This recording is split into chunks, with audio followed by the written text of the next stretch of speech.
भाई जिसको जाना वो शांति से चला जाए। इनको जाने दो, जिसको जाना ऐसे मत रोको भाई जबरदस्ती। जो माताएं बहनें कोई भी आदमी जाना चाहता हो भाई चला जाओ, बीच में शोर मत मचाना, और जिसको बैठना हो बैठ जाएं। क्या आंदोलन करोगे भाई आप?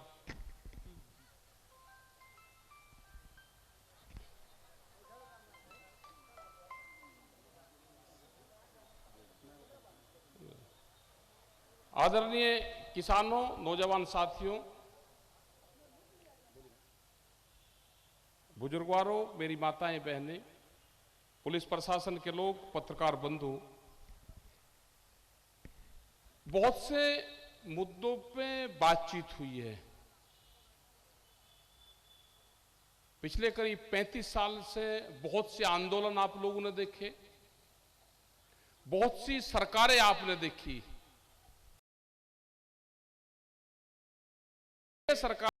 सरकारों में जो मौजूदा सरकारें हैं, बहुत अंतर आपको देखने को मिलेगा। पहले वाली सरकारें होती थी वो बातचीत करती थी आंदोलनकारियों से, कोई समस्या होती थी तो उस पर चर्चा करती थी। आज वाली सरकार है कि आप आंदोलन कर रहे तो आप बैठे रहो। लास्ट ये होता था कि भाई हम रास्ता जाम करेंगे तो अधिकारी आपके पास आता था, जी रास्ता जाम मत करो, क्या समस्या है हम बातचीत करेंगे। आज अधिकारी कोई नहीं आता कि जी ठीक है कर लो आप रास्ता जाम, ना कोई खुलवाने आता ना कुछ करने आता। कह रहे जी ये बदनाम होंगे तो जनता इनको अपने आप देख लेगी, क्योंकि ये लड़ाने भिड़ाने का काम बहुत करते हैं। 13 महीने दिल्ली का आंदोलन चला, बहुत से किसानों के इश्यूज आंदोलन में थे, और लास्ट मान के 22 जनवरी 2021, आज से करीब 1.5 साल से भी ज्यादा होगा जब से भारत सरकार से कोई बातचीत किसी किसान संगठन की नहीं हुई। 13 महीने के आंदोलन चला, लोग बैठे रहे, और सरकारों का यह नजरिया रहा कि इनको बैठे रहने तो हम इनको बातचीत करते ही नहीं। एक देश की राजधानी को चारों तरफ से देश के किसानों ने, कई लाख किसानों ने घेर कर रखा, और सिर्फ सरकारें ये सोचती रही कि ये कहां से इनको बदनाम करें। 26 जनवरी को एक बड़ा षड्यंत्र रचा गया, तिरंगे के नाम पर रचा गया कि लाल किले पे तिरंगे का अपमान किया। लाल किला तो इन्होंने डालमिया को दे दिया।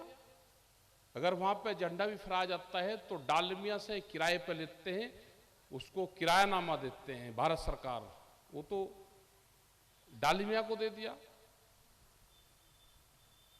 और अगर दिल्ली के अंदर भी गए तो 4 लाख से ज्यादा किसान थे, 25 लाख आदमी थे,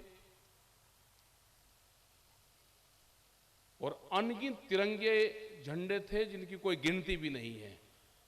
लेकिन वहां पे भी धोखा किया, जो लिखित पढ़त में दिया रास्ते हमको, उन पे बैरिकेटिंग करी, उन पे वाटर कैनन का इस्तेमाल करा, और दिल्ली जाने के रास्ते खोले गए। क्योंकि जालसाजी है, बगैर धोखे के एक पैर नहीं उठाती। एमएसपी गारंटी कानून पे किसान वहां पे बैठे रहे कि एमएसपी गारंटी कानून मिले, तो पहले भगाने का काम करा जो इनके प्रचारक थे कि अगर हम ये कानून बना देंगे कि सरकार इतना खरीद नहीं कर पाएगी। हमने बार बार कहा कि सरकार को खरीदने की जरूरत नहीं है, जो व्यापारी सस्ते में लूटता है वो उस एमएसपी से नीचे पे खरीद ना करे। आपके यहां से भी जो धान जाता है, बिहार से जो धान जाता है, उसको व्यापारी खरीदता है। रामपुर, एक ही जिले का रामपुर एक डिस्ट्रिक्ट है मुरादाबाद के पास में, 11,000 किसानों के नाम से फर्जी किसान कार्ड बने, उनके नंबर लिए, ओटीपी नंबर आया, और उसके नाम से आपके यहां से खरीदा गया धान उनके नाम पर रामपुर में भी क्या 200 करोड़ रुपए से भी ज्यादा का घोटाला मिला। वो हमने प्रेस को दिया, वही हमने अधिकारियों को दिया, उस पर जांच हुई, कुछ नहीं हुआ। हमने इसीलिए कहा कि एमएसपी गारंटी कानून अगर देश में होगा तो सस्ते में किसान की फसलें नहीं बिकेगी। एक मुद्दा और चल रहा है कि पुराली जलाता है किसान। ये नहीं कहता कि सस्ते में किसान धान भी लेता है। हम वो बीज इस्तेमाल करते हैं जो बीज हमको प्राकृतिक ने दिए। प्राकृतिक ने तो पुराली के साथ में ही हमको धान दिया। हमारे जो साइंटिस्ट है उन्होंने भी हमको यही दिया। अब नई सरकार आएगी, भाई ये ऐसा धान की उत्पत्ति करें, ऐसे सीड हमको दे दें कि जो बगैर पुराली के धान पैदा हो जाए, बगैर माँ बाप के बच्चा पैदा हो जाए, तो ऐसी व्यवस्था अगर ये कर सकते होंगे तो दे दो, हम बिल्कुल उसका वो करेंगे। लेकिन कर रहे हैं ये। अभी एक कानून आ रहा है, ये पुलिस वाले भी जरूर सुन लें, एक पुलिस स्टेशन और खुलेंगे। अभी वो खुलेंगे बीज के थाने, बीज पुलिस स्टेशन। नया सीड बिल भारत सरकार लेकर आ रही है, हाउस में रखा हुआ है, किसी भी दिन लेकर आ सकती है।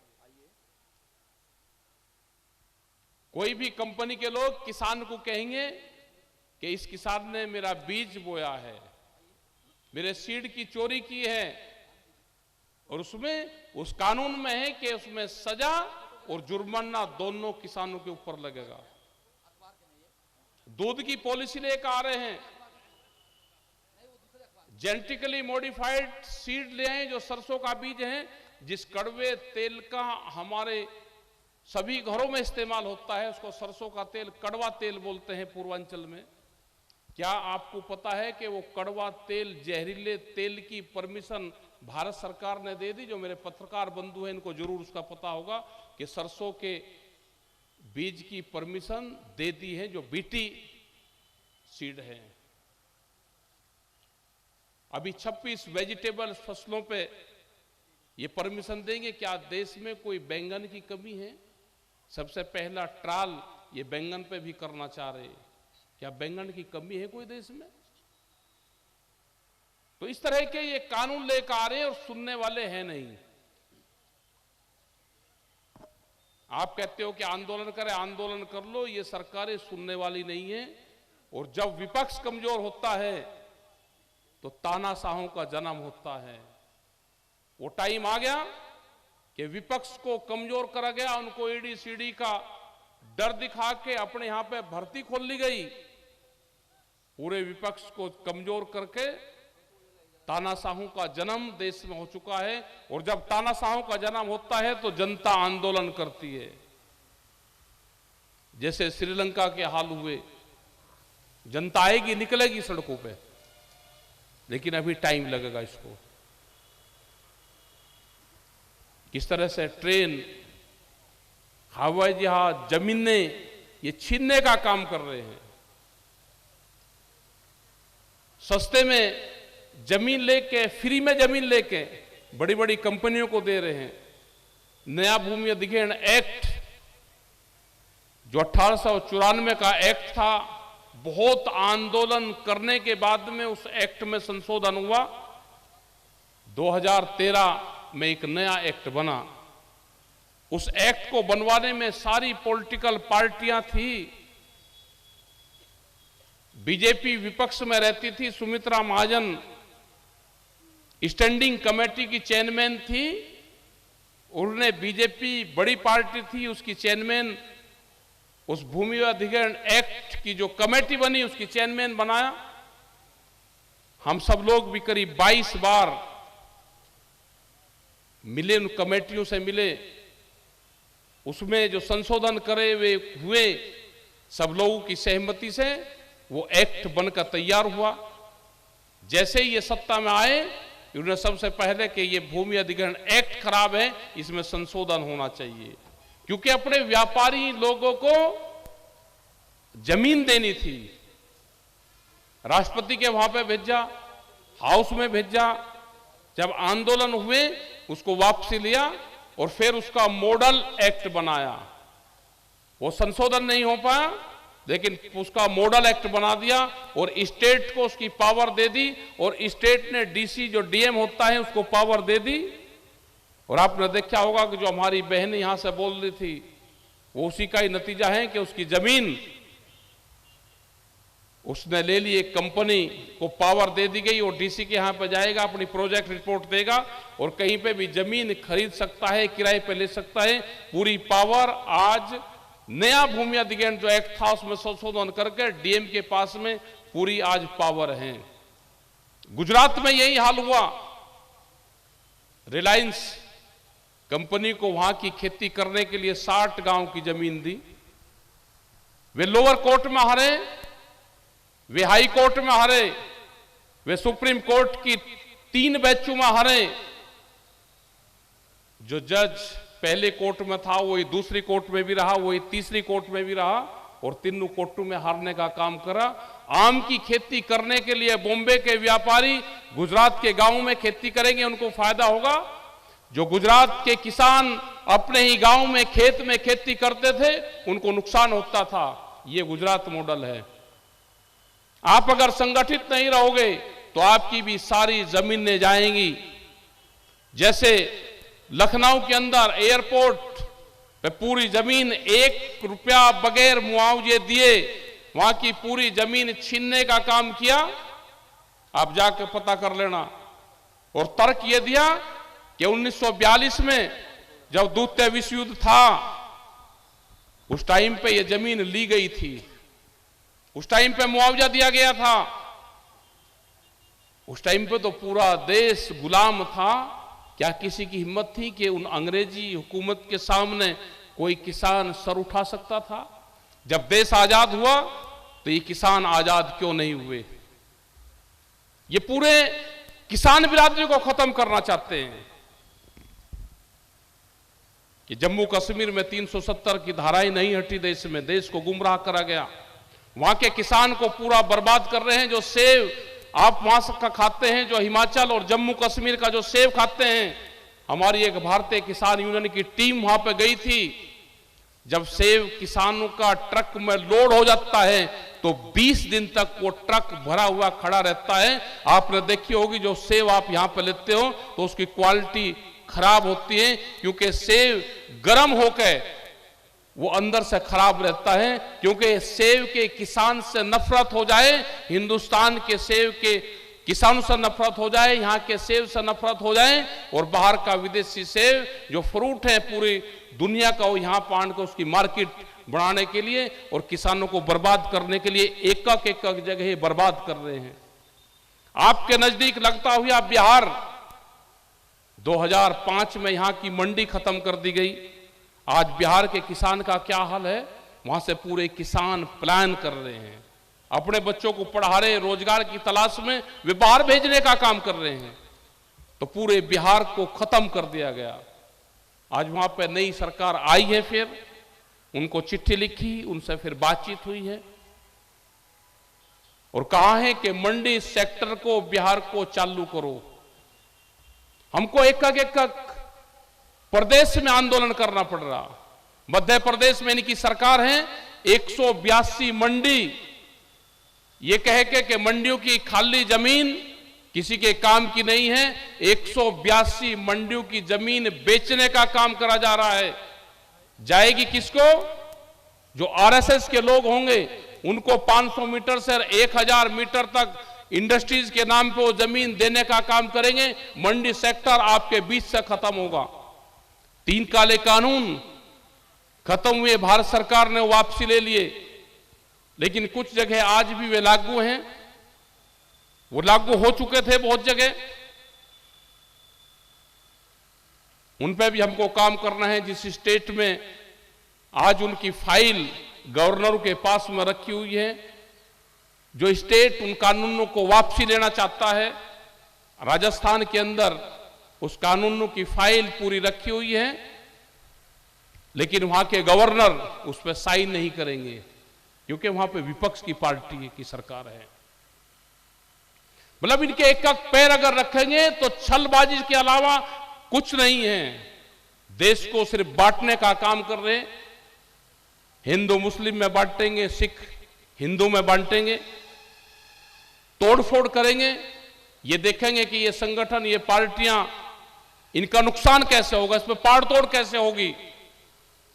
बिहार के अंदर पूरा लालू प्रसाद का परिवार तोड़ा। यहां पे पॉलिटिकल पार्टी मुलायम सिंह यादव का परिवार को तोड़ा। हरियाणा में गए तो चौटाला के परिवार को तोड़ा। महाराष्ट्र में गए तो शिवसेना, बाल ठाकरे, इनके परिवार को तोड़ा। जो मजबूत परिवार थे उनको तोड़ा। हमारे यहां पे चंद्रशेखर जी का परिवार रहता था, उनको मैं पाड़ तोड़ कर दी। ये इतिहासों के साथ में भी छेड़छाड़ कर रहे। इन्होंने नकली हिंदू बनाए, इन्होंने नकली सिख बनाए, नकली मुसलमान बनाए। ये सब आरएसएस और बीजेपी की देन है। ये सब काम नकली करते हैं, असली नहीं करते। लेकिन जो बोलने का, सरकार के खिलाफ बोलना, ऐसा लगता है कि जैसे देश के खिलाफ आवाज उठा दी हो। लेकिन ये आवाज उठेगी, ये किसान, मजदूर, आदिवासी महिलाओं की आवाज है, ये उठेगी। हमको आंदोलन करने पड़ेंगे, हमको आंदोलन सीखना पड़ेगा उन आदिवासियों से। आप झारखंड में जाओ, नेतरहाट एक जगह, वहां पे है firing range. Netarhat firing range के नाम से जान जाती है। जो मिलिट्री के जवान वहां पे फायरिंग करते थे टैंकों से।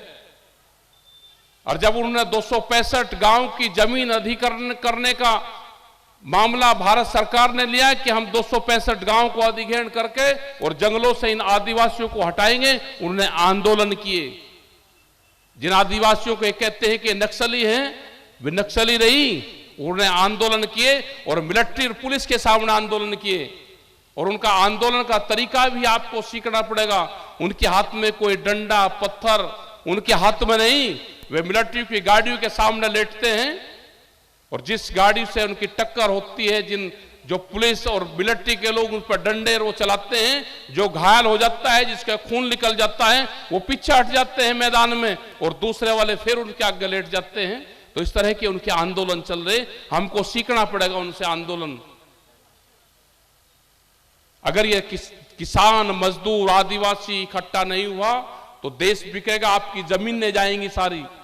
सरकारों की बड़ी पॉलिसी है कि किसानों की जमीन छीनने का काम करा जाए।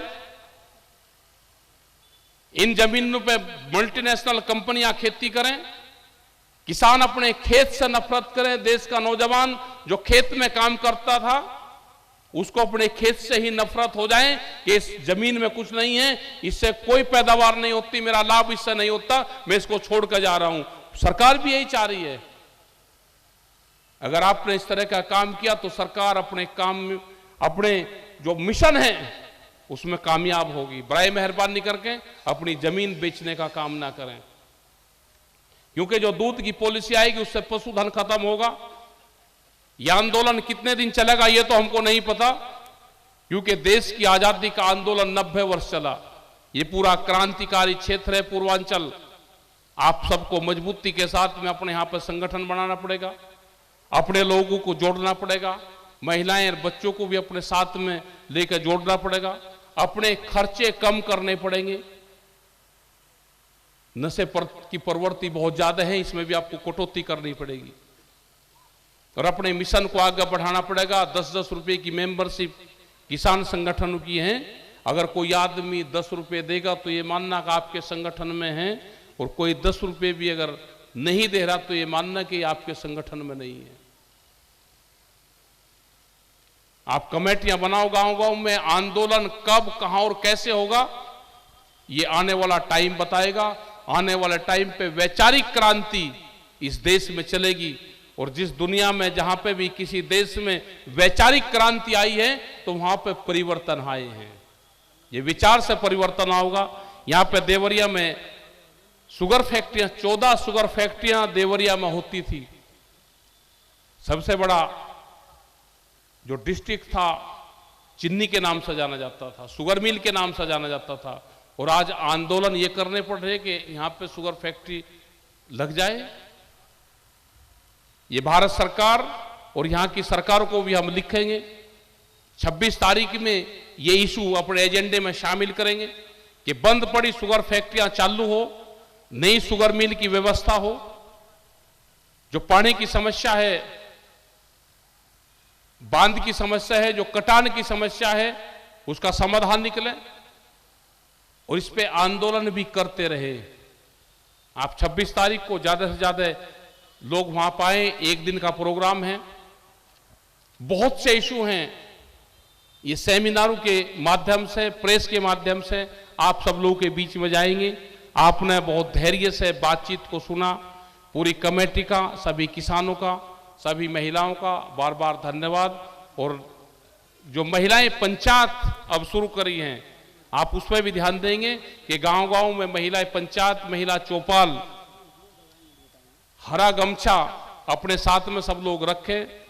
उसके साथ में ये पंचायतें महिलाओं की गांव-गांव में होगी, सभी लोगों की पंचायतें होगी। आपका धन्यवाद। जय हिंद, जय भारत।